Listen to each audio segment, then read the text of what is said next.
Good morning সবাইকে। আজকে সকালটা বই পড়তে পড়তেই স্টার্ট করলাম। আমার এই জানলার ধারে বসে বই পড়তে খুব ভালো লাগে, কিন্তু আর তো বই পড়লে চলবে না, কারণ প্রচুর কাজ আছে আজকে। চলো এই কাজগুলো করতে করতে কিছু গল্প করা যাক তোমাদের সাথে।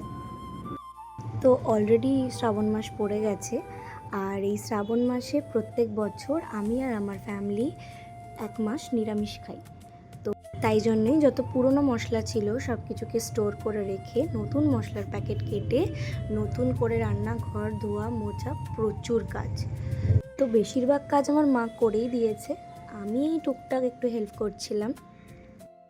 বিগত 2 বছর যখন আমি হায়দ্রাবাদে ছিলাম কাজের সূত্রে, তখন ওই পরিস্থিতিতে আমার পক্ষে সম্পূর্ণ 1 মাস নিরামিষ খেয়ে কাটানো কোনোভাবেই পসিবল ছিল না।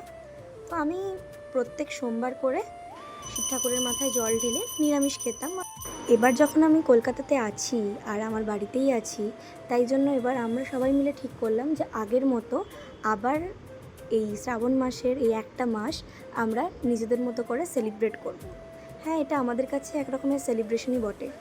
ছোটোবেলার কিছু কথা আমার মনে পড়ে যায়, যে এই শ্রাবণ মাসের শেষ সোমবারে আমরা সবাই মিলে তারকেশ্বর যেতাম বাবার মাথায় জল ঢালতে।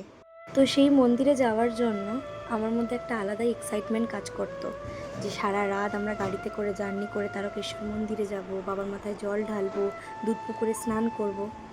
তো এই দিনগুলো হয়তো আর কোনোদিনও ফিরবে না, বা ওই এক্সাইটমেন্ট আর কোনোদিনও ফিরবে না, কিন্তু এখনও মনে পড়লে খুবই ভালো লাগে। একটা কথা আছে না, বিশ্বাসে মিলাই বস্তু তর্কে বহুদূর। আমি মনে করি ভক্তি ভরে যদি তুমি ভগবানকে পুজো করো, অর্চনা করো, ডাকো, তাহলে ভগবান নিশ্চয়ই সাড়া দেন। তার জন্য অনেক কিছু বিশাল কিছু তোমাকে করতে হবে না, তার জন্য সামান্য ভক্তি থাকলেই হবে। প্রত্যেকদিন পুজোর সময় ধূপের সাথে সাথে আমি একটা করে ধুনোও জ্বালাই, আর এই ধুনোর গন্ধ আমার প্রচণ্ড ভালো লাগে। আমার মনে হয় এতে আমার বাড়ির নেগেটিভিটি অনেক দূর হয়, তাছাড়া আমার নিজের মধ্যে অনেক বেশি মানসিক শান্তি কাজ করে। তাহলে আজকে এই পর্যন্তই। গল্প তো আমাদের চলতেই থাকবে এভাবে, তোমরা শুধু পাশে থেকো। আজকে আসি, আবার দেখা হবে। টাটা।